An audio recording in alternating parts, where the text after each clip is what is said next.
Well, good afternoon, should I say? Good afternoon, everybody. This hopefully will be the third and final part of looking at prosecutorial immunity, the qualified and absolute immunity that prosecutors enjoy. So far, we've looked at the problems that have arisen in the article by Kate McClelland, but finally we get the conclusion, suggestions, which having read through, I strongly suggest that we're probably not going to want to go down the lines of, bearing in mind, of course, as I said, that this article was written some years ago, before Netflix got stuck into the legal system. So anyway, I think we're all ready to go with, as I say, part 3, starting at the fourth part of this article, as I say, by Kate McClelland.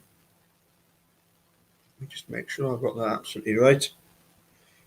Yeah, Kate McClelland. It was in the autumn 2012. Okay, so here we go then. Alternative proposals. I think we're all ready to go there.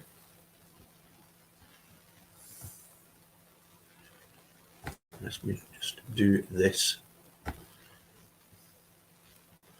so we get the full effect, and go back to that. Yes, here we go then. So it says here, there are plenty of ways to regulate prosecutors without overhauling Supreme Court precedent.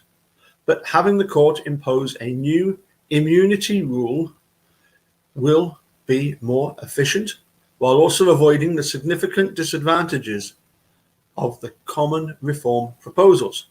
While they intuitively seem sound, the proposed reforms have several practical disadvantages that prevent them from being viable alternatives to a new rule from the court. The most common proposals for regulation are more stringent or better,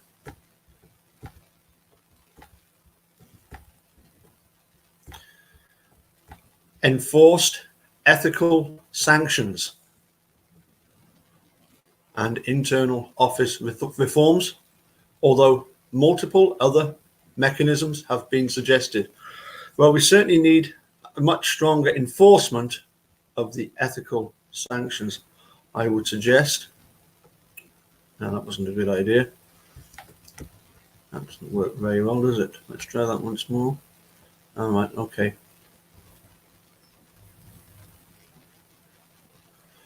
No, I think I'll go with my tried and trusted, slowly doing them by hand, because I don't want to accidentally miss something. If prosecutorial immunity continues to have a wide scope under Statute 1983, ethical sanctions may be the only way to address prosecutorial misbehavior and mete out punishment. Part of the Imbler Court's reasoning for broadly allowing absolute immunity was that the profession would sanction prosecutors who crossed ethical lines, even if they could not be held civilly liable.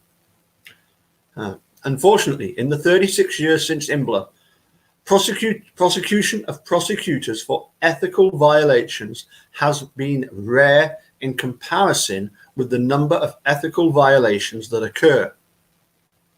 Self-regulation has not changed behavior because prosecutors are well aware that, in practice, they are unlikely to face any professional consequences for skirting ethical rules. Oh, you're certainly right there, Kate.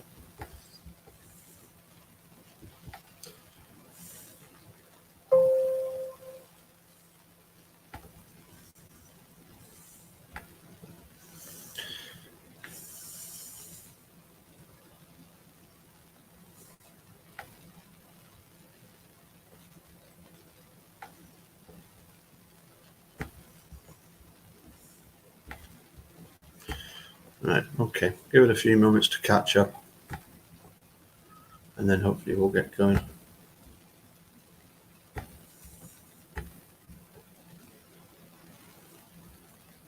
Oh, there we go.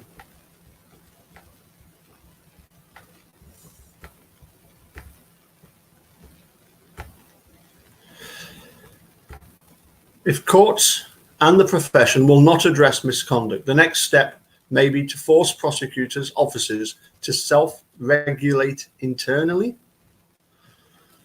That doesn't sound good. A common suggestion is that prosecutor's office move to an open file system in which any and all discovery is handed over to the defense counsel.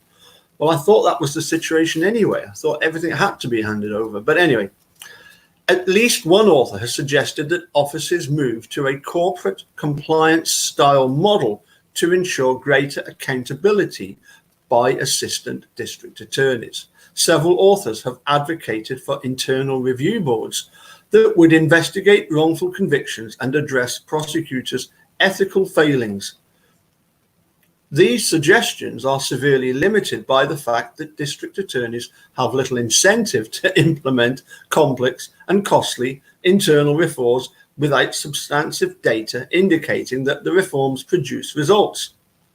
The overwhelming number of cases that the typical prosecutor's office charges in a year without an accompanying increase in funding leaves neither money nor time to deal with an overhaul of internal processes. Moreover, a problem inherent across these proposals is that the institutions that would have to implement the reforms, whether the prosecutors' offices themselves or legislators, are resistant to change. Prosecutors dealing with massive caseloads and politicians deadlocked over state budget concerns in a stagnant economy are not going to expend time, energy, and political capital dealing with violations of criminal defendants' constitutional rights. Whether right or wrong, the political will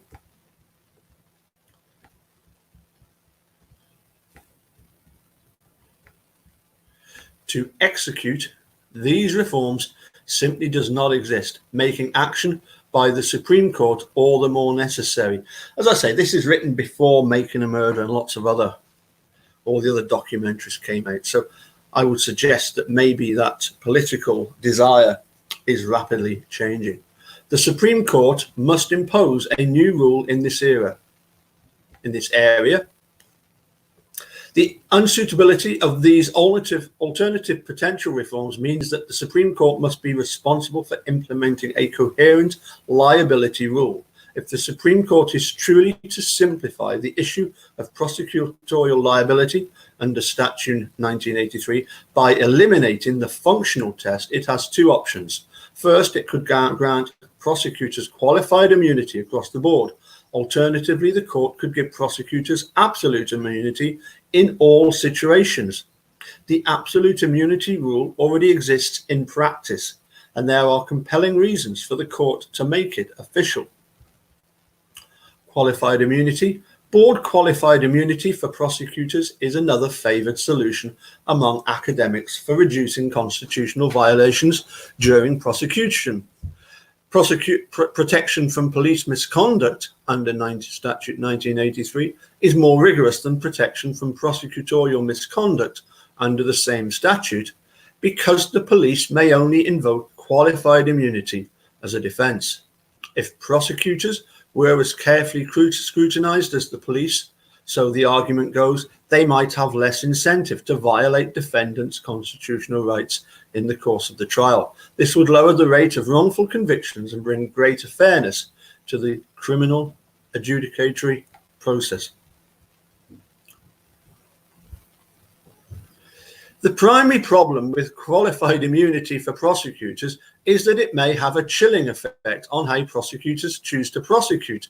Well, Kate, I would say that's exactly the reason why we do want it. The primary objective of having only qualified immunity is that it may have that chilling effect on how prosecutors choose to prosecute. That's exactly what we need. If prosecutors worry about being held civilly liable for their actions, during a prosecution,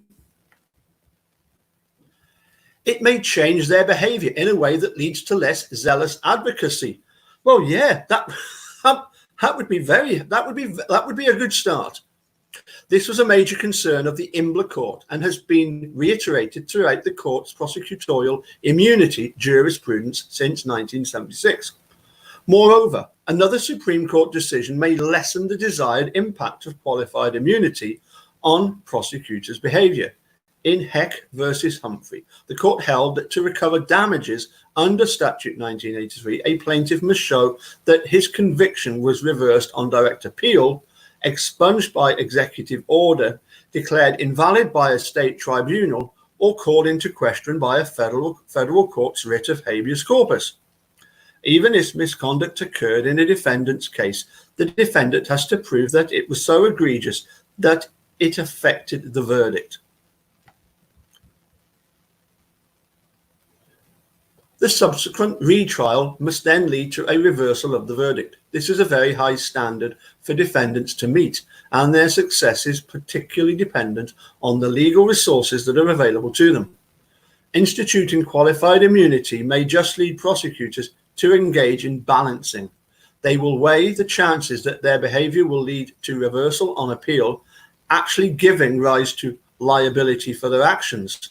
If the prosecutor finds the likelihood of reversal sufficiently low, or is willing to take the risk, a significant amount of misconduct will occur regardless of the qualified immunity rule.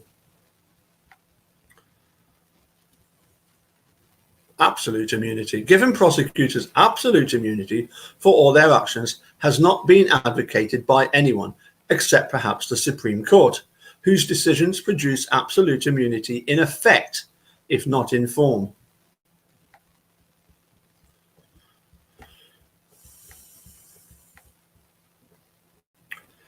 The obvious problem with an absolute immunity rule is that a criminal defendant wrongfully convicted based on misconduct directly attributable to his prosecutor has no recourse for the violation of his constitutional rights.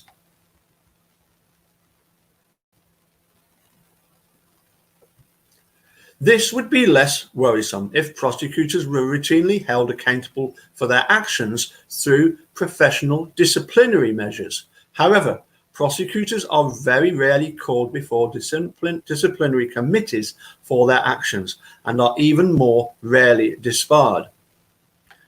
Well, we certainly know that the system doesn't like to apologize. In spite of this, the Supreme Court should scrap its prior jurisprudence and articulate a rule that provides absolute immunity for prosecutors in all situations. Well, Kate, I couldn't disagree with you more. While not a perfect solution, absolute immunity has many advantages, I'm waiting to hear, over the current rule of mixed absolute and qualified immunity. Fair enough, we need a much more stringent accountability for prosecutors to be held by, and is pragmatically more appropriate than a qualified immunity rule. First, instituting absolute immunity in all cases would clear up the muddy waters of the law. Well, that would be a good thing. Judges would have a rule that is simple to apply. Prosecutor's office and municipalities have no liability and therefore no exposure to multi-million-dollar judgments. Defense attorneys and defendants will not spend years engaged in additional litigation after the reversal of a conviction, only to lose a civil suit because both sides had difficulty interpreting and implying the standard. Finally, absolute immunity is in complete accord with the common law tradition.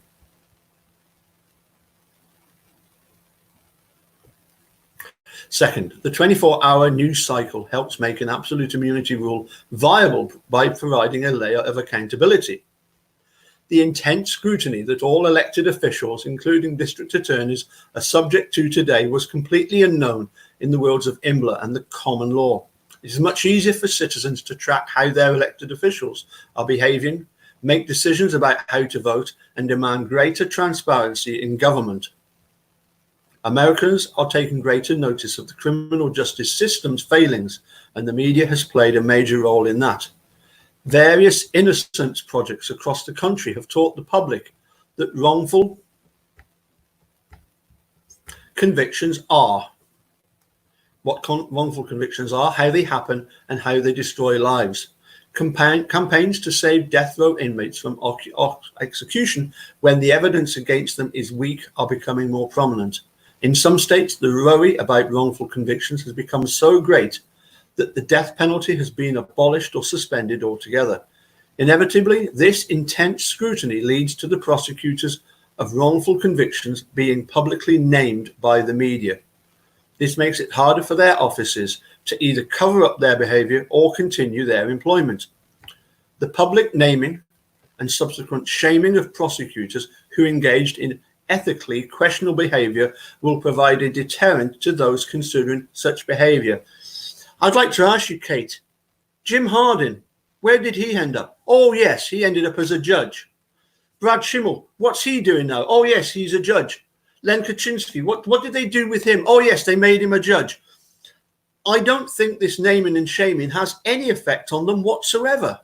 They are just so full of themselves. But will this deterrent effect be enough? Bad press affects an elected district attorney the most, but it is his subordinates who are really making the daily decisions that violate constitutional rights. For all of the talk about policymakers and supervisors in the case law, the decision to engage in unethical behavior is made by 1 or 2 line prosecutors who try the defendant's case. They are not elected, and so may not care much about bad press. They may see their jobs as engaging in a quest for justice, and they may believe that the end justifies the means. Well, I'll certainly agree with you there. In a lot of these cases, yes, they do see it as the end justified the means.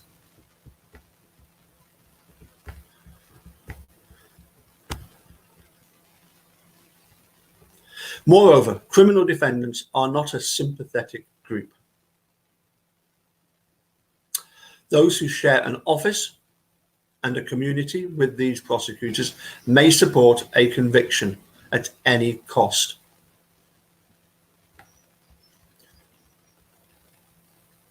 But, she says, absolute immunity should be conferred on prosecutors, not only for its advantages, but also because of the severe disadvantages of the current qualified immunity rule.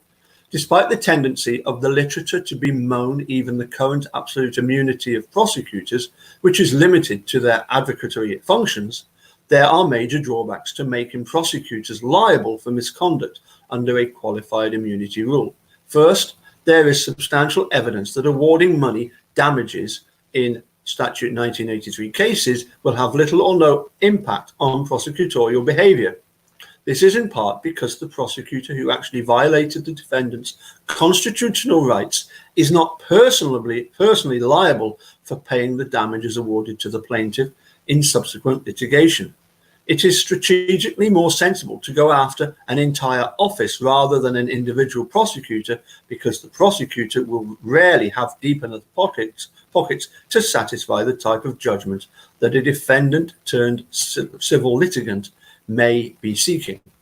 Additionally, the combination of the Imbler and Munal lines of cases has made it easier for litigants to frame alleged Statute 1983 violations by prosecutors as failure to train claims, which implicate a policymaker and the office more broadly. So even under a qualified immunity rule, prosecutors' personal wealth is not at stake in civil litigation, which makes the threat of litigation less likely to directly impact their behavior during criminal trials. Within municipalities, prosecutors' offices are not moneymakers.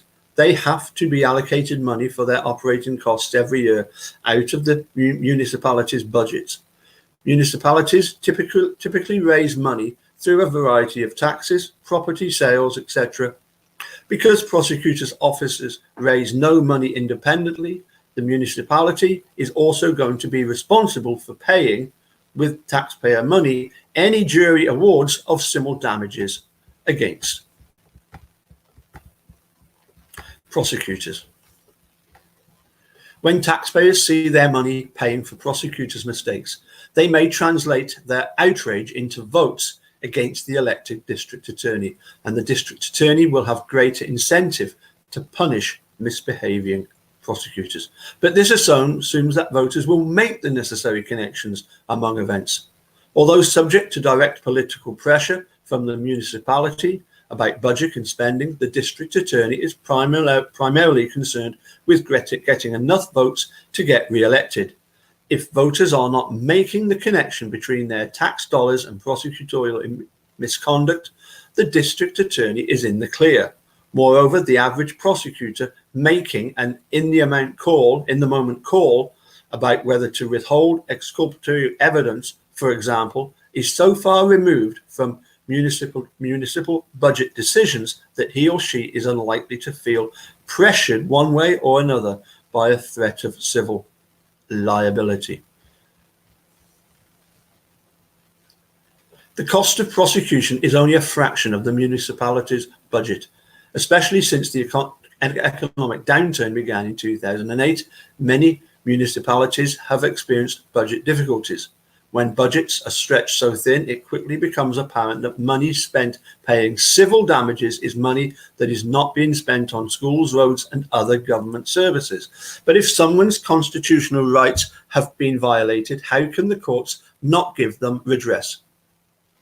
Well, a multi-million-dollar civil award to recompense one defendant for his violated rights means that millions of dollars are not getting spent on entities like public defenders, offices that help protect hundreds of defendants' constitutional rights every day. Kate, you're sounding as if the end does justify the means.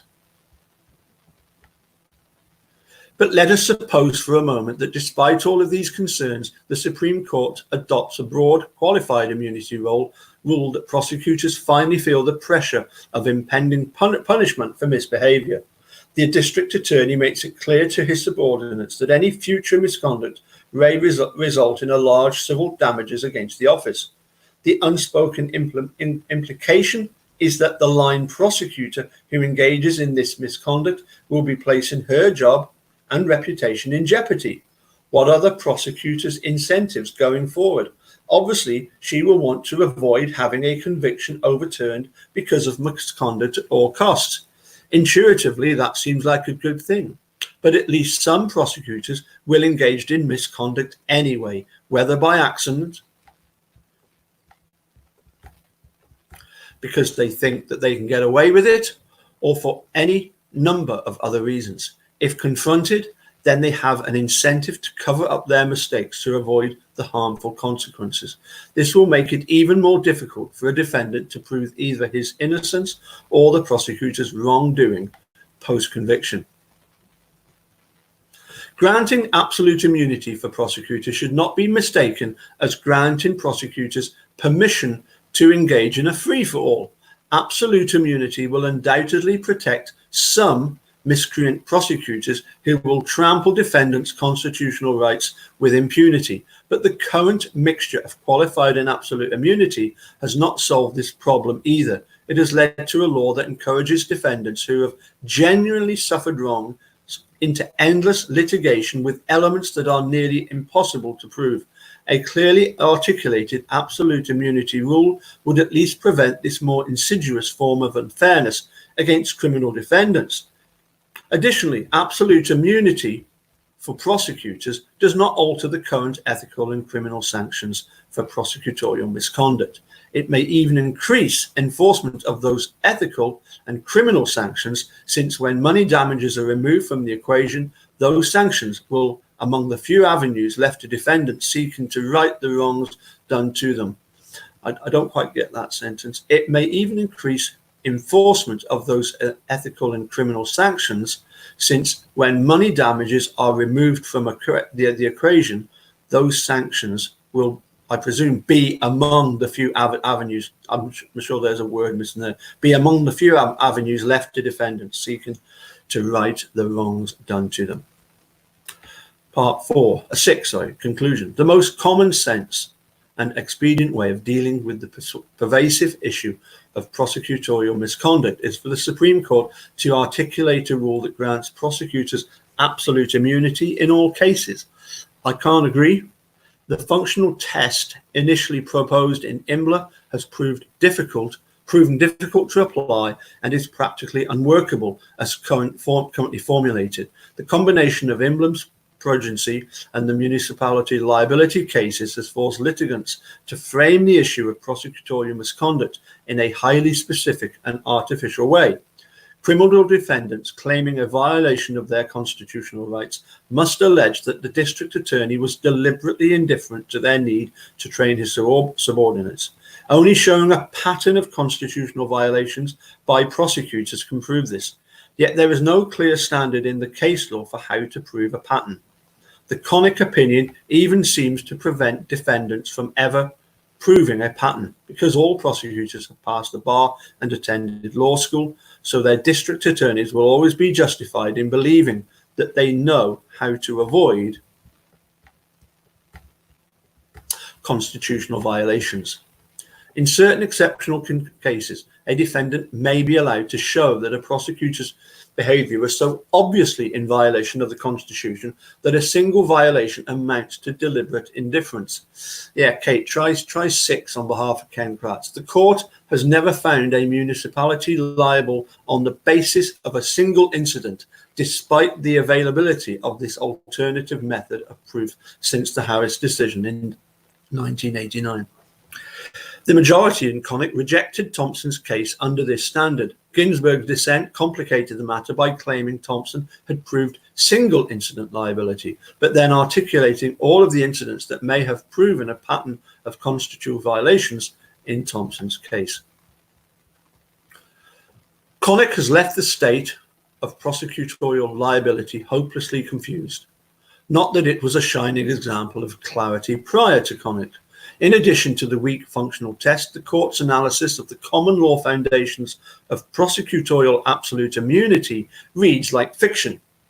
Even if there was common law precedent for an absolute immunity rule, prosecution has changed so drastically since early American common law that the justifications for the rule are mute today. Most of the commentators following these trends in the court are convinced that more oversight is the answer to the problem of prosecutorial misconduct.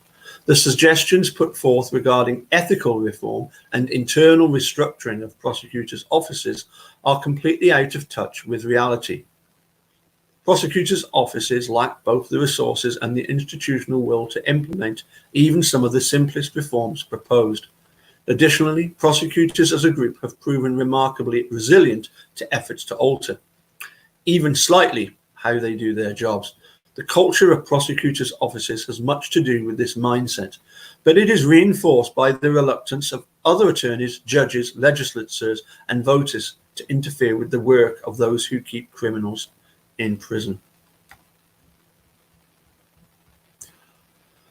Absolute immunity for prosecutors already exists in practice. Now the court needs to make it official and overrule the Imbler line of cases to the extent that they articulate a mixed qualified and absolute regime. The violation of criminal defendants' constitutional rights by the people who prosecute them is grossly unfair. But it is even more grossly unfair that those defendants who successfully overcome a wrongful conviction on the basis of prosecutorial misconduct are led to believe that the law will provide them some recompense under Statute 1983. It almost never has, and after Connick, the chances that it ever will have decreased dramatically. An absolute immunity rule will almost certainly allow some prosecutors to get away with malicious, egregious, and flagrantly unconstitutional behavior. But the reality is that American society is unwilling to pay the costs that would be associated with having only qualified immunity for prosecutors. Part of this mindset is the very legitimate concern that the award of damages under a qualified immunity regime detracts from other valuable societal objectives. But another part of this attitude is the greater general lack of empathy that Americans have for criminal defendants, even those who have eventually been proven innocent. Well, we certainly have come across that. Justice Thomas's opinion in Connick exemplifies this. His reasoning is dismissive.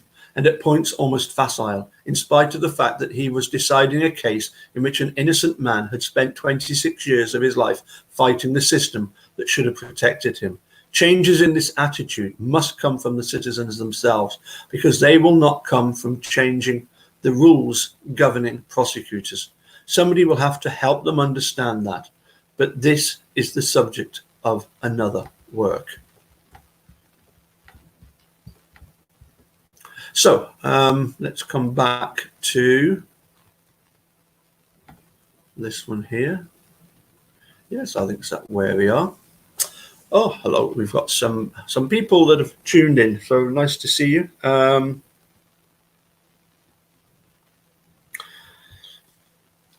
I'm going to have to do a bit more look into this prosecutorial immunity, because I'm sure this refers to, actually suing the prosecutors for money. And I think that, partly what Kate's saying there is that, it shouldn't be a case of pursuing the attorneys for money. There has to be another system, surely, a system of obtaining money. But it's just bizarre, isn't it?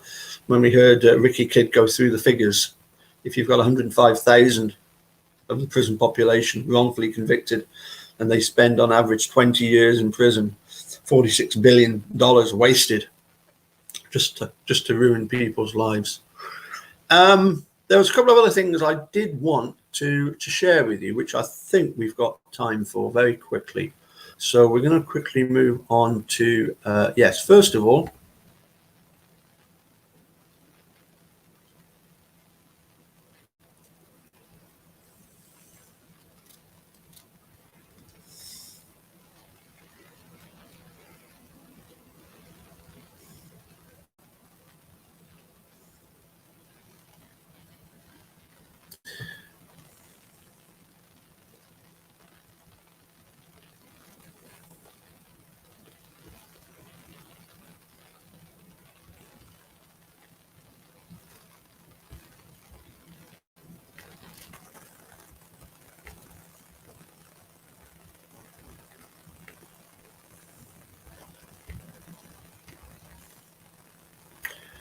I got a message from Brent Turvy to tell me about the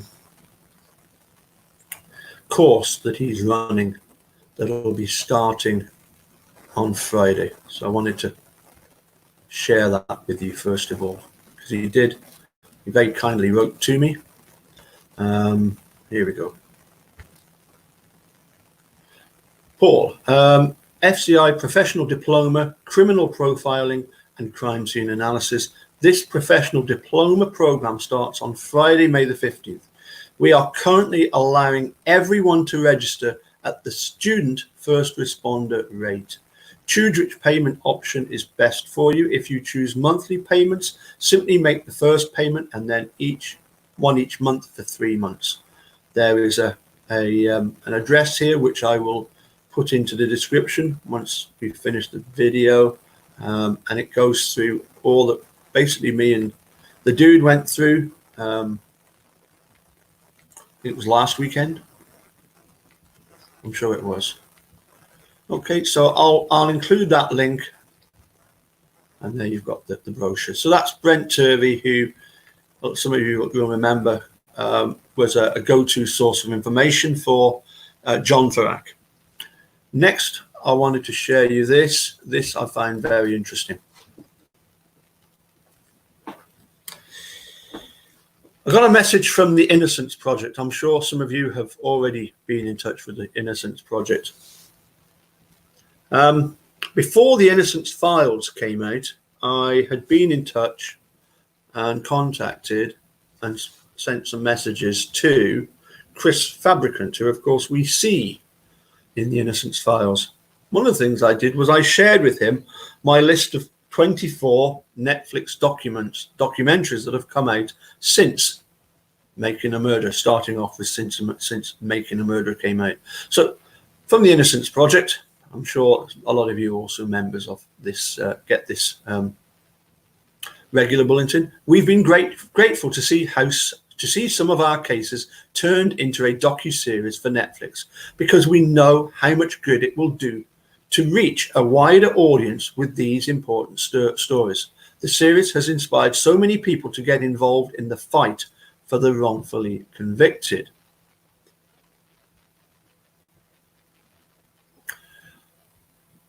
One question we're getting a lot these days is, what can I do to help?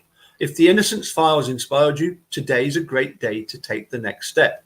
Here are a few ways you can get involved right now.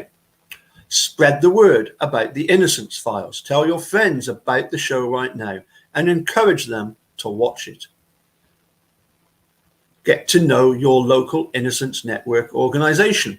The Innocence Network is a group of independent organizations that exonerate and support the innocent and redress the causes of wrongful conviction. There are local innocence organizations across the country. Find yours and support them today. Run your own Facebook fundraiser. It's easy to organize your very own fundraiser for the Innocence Project, whether it's in honor of a birthday, an anniversary, or just because this cause means a lot to you. These personal requests are a powerful way to show your friends and family what you care about. There are so many opportunities available to you right now, right from your desk, couch, or whatever you're online these days. Check out our team's recommendations for a host of ways to get involved.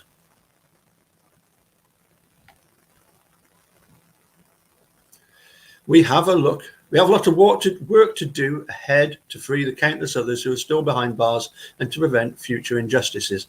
And we can't do it without you. Thanks for being part of this team, the Innocence Project team.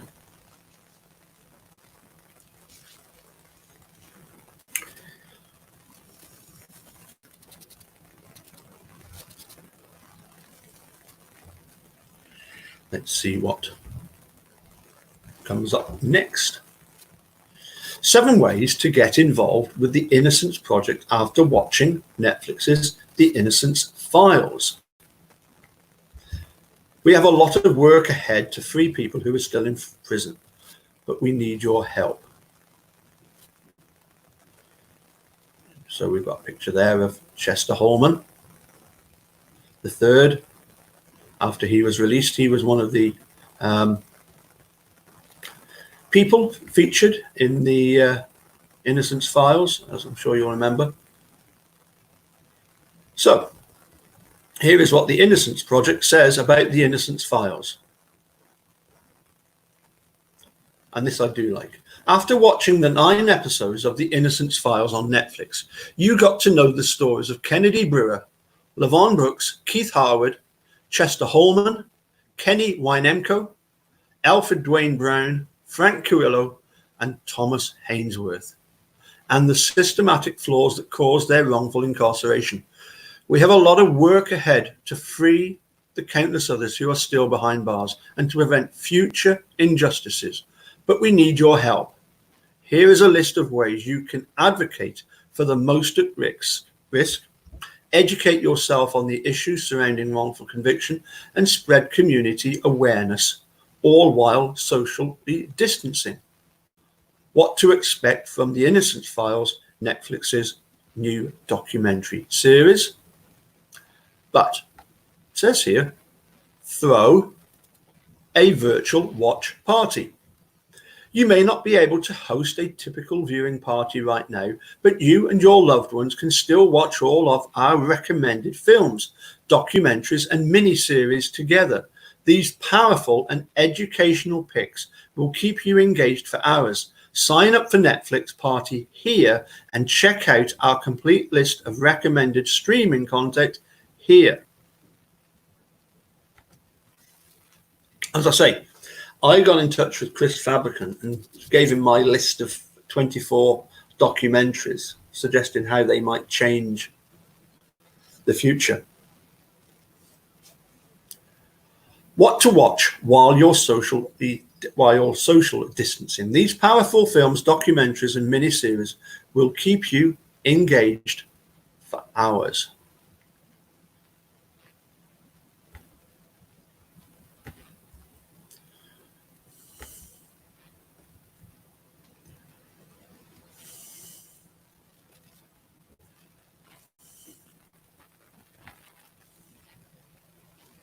Yeah, here we go.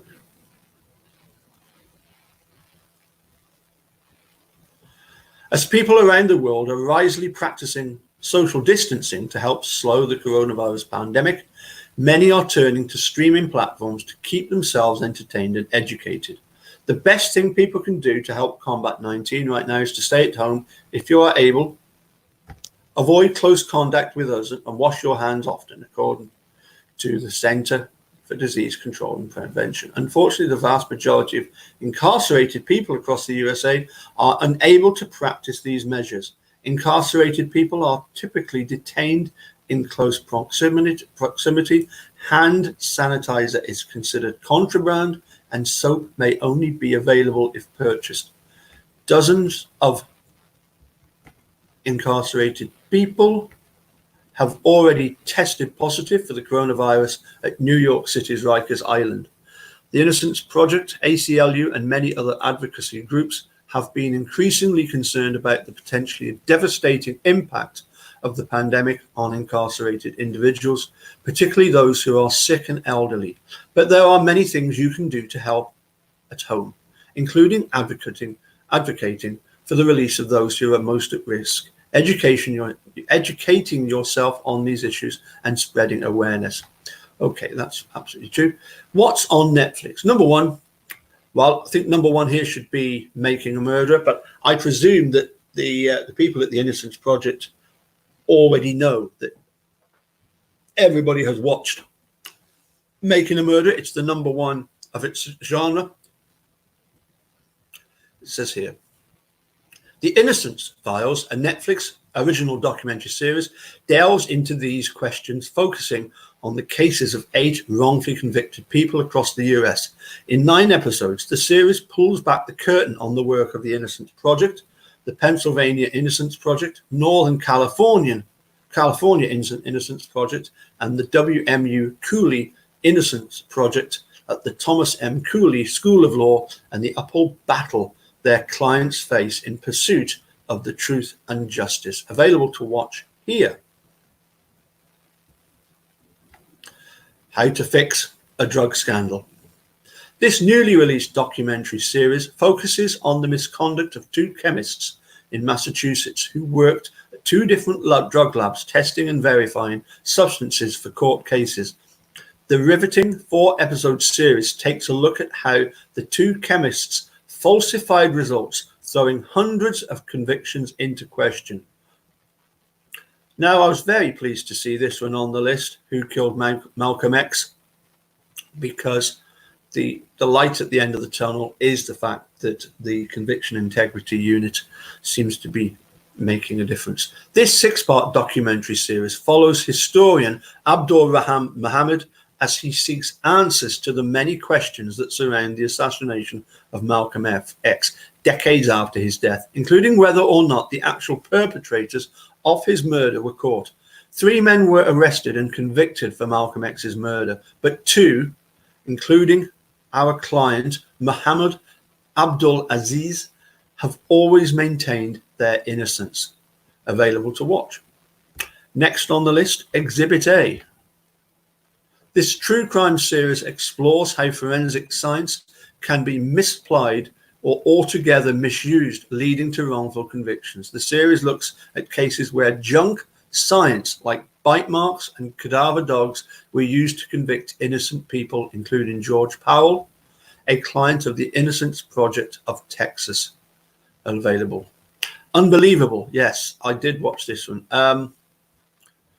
This wasn't a documentary, more as a docudrama. This powerful miniseries tells the story of how 2 detectives uncovered the perpetrator behind a series of rapes in Washington and Colorado between 2008 and 2011. The show, based on a Pulitzer Prize-winning article published by ProPublica and the Marshall Project, centers on a survivor of sexual assault who was coerced into falsely recanting her report and highlights the importance of using best practices in criminal investigations. When They See Us, Ava DuVernay's acclaimed series tells the true story of the Central Park 5 Anton McRae, Kevin Richardson, Yusuf Salam, Raymond Santana, and Corey Wise, who were wrongfully arrested in 1989 for the assault and rape of a jogger in New York City's Central Park. Then teenagers, the 5 boys were wrongfully convicted and spent years in prison before being exonerated. The series starts John Leguizamo and Innocence Project ambassadors Nisi Nash, Michael K. Williams, Freddie Mayers, and Aurora Perrineau. And then this was another good one. This was the Oprah Winfrey, who interviews all of those involved in When They See Us. If you watch When They See Us and want to learn more about the Exonerated 5, then this show is a must-see. In the hour-long special, Oprah sits down with all 5 men, director Ava DuVernay, and the cast and crew of this powerful series. Now, I've never heard of this one, If Beale Street Could Talk, based on Jane Baldwin's novel of the same title. The movie tells the story of a young couple, Tish and Fonnie, in Harlem in the 1970s, suddenly torn apart by Fonnie's wrongful conviction. The film poignantly shows the impact of wrongful conviction on the family members and loved ones of the incarcerated person and highlights their struggle to free Fonnie and prove his innocence despite lacking many resources. The Confession Tapes, a true crime documentary series that examines homicide cases in which innocent people falsely confessed after being interrogated, manipulated, and threatened by police. Each episode features video footage of the interrogations, archival photos, and interviews with prosecutors, police, attorneys, family members, and experts, and helps to paint a clearer picture of why innocent people may confess to crimes they did not commit. The Innocent Man, based on Innocence Project board member John Grisham's 2006 non-fiction book of the same title, it chronicles murder cases and wrongful convictions in Ada, Oklahoma in the 1980s. The 3-part docuseries includes the stories of Innocence Project clients Ron Williams and Dennis Fritz. Now, Time, the Kalief Browder story. You have to have a pretty strong stomach to watch this one. At age 16, Kalief Browder was sent to New York's infamous Rikers Island for allegedly stealing a backpack, a crime he always said he did not commit. Browder and his family could not afford to make bail. As a result, the teenager spent 3 years at Rikers Island simply awaiting trial. Browder endured extensive abuse at the hands of other incarcerated people and employees at the jail and spent 2 years in solitary confinement. Ultimately, the case was dropped without ever being prosecuted, and Browder returned to his family. But the experience left an indelible mark on him, and shortly after his release, Browder committed suicide. Time, the Kalief Browder story, details Browder's story and how it inspired the Close Rikers campaign and brought renewed attention to the need to end cash bail. Now, this is one that I have watched, Long Shot. It was only 40 minutes long, but it was quite interesting. Juan Catalan spent 6 months in jail awaiting a death penalty trial for a murder he always said he did not commit. This 40-minute long documentary follows Catalan's case and the unlikely source that helped corroborate his alibi. The HBO hit series Curb Your Enthusiasm. I'm not going to spoil it by telling you much about it, but it was very interesting. And it was nice to see that it was done correctly. The 13th. In this 2016 documentary, Ava DuVernay explores the link between the legacy of slavery in the US and modern mass incarceration. The film takes its name from the 13th Amendment, which outlawed slavery under all circumstances, except as a punishment for crime. Now, what's on HBO? The night of the case against Adnan Syed. Watch that. True Justice. I definitely want to watch that. The career of Bryan Stevenson. Bryan Stevenson, one of the best people I've ever heard talk about the death penalty. Who Killed Garrett Phillips? I've had other people mention this documentary to me. What's on Amazon? Just Mercy. Bryan Stevenson again.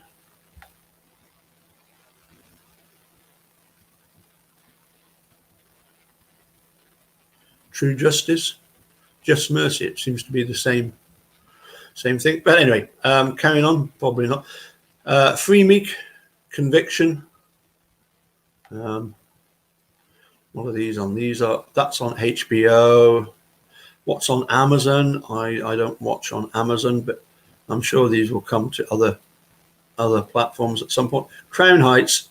What's on ABC? The Last Defense.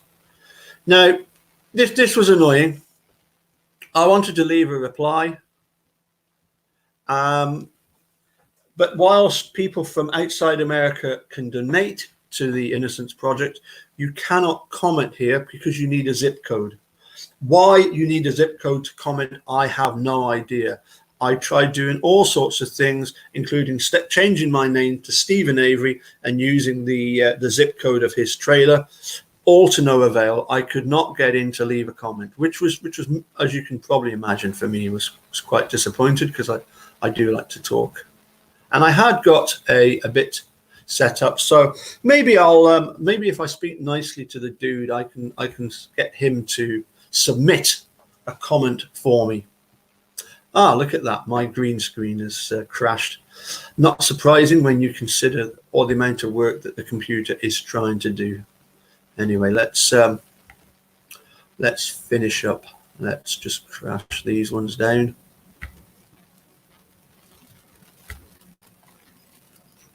And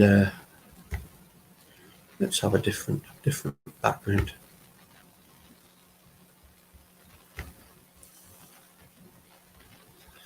Where do we fancy going? I fancy going to the dude's place. He's out at work right now, so he doesn't need his studio. So we'll maybe crash in on his pad.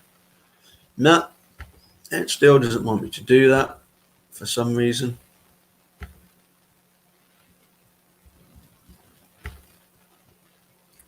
Try it once more.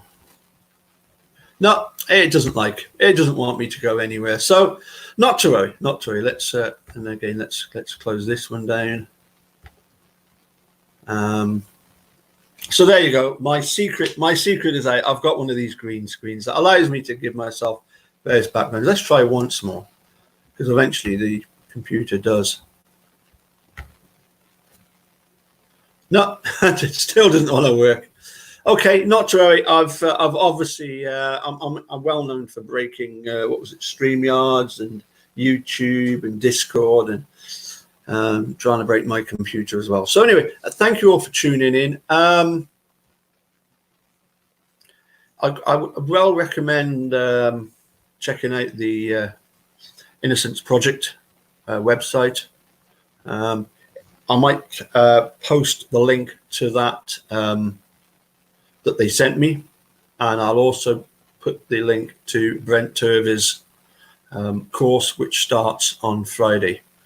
Okay, I think that's all for today. Jerome, looking forward to coming and talking with you about the first episode of Trial by Media, which has got a different name in Belgium, which is why it was quite difficult to get hold of. But yes, looking forward to having a chat with you about Trial by Media. So yeah, I'm going to say cheerio, and we'll catch you again sometime soon. Bye for now.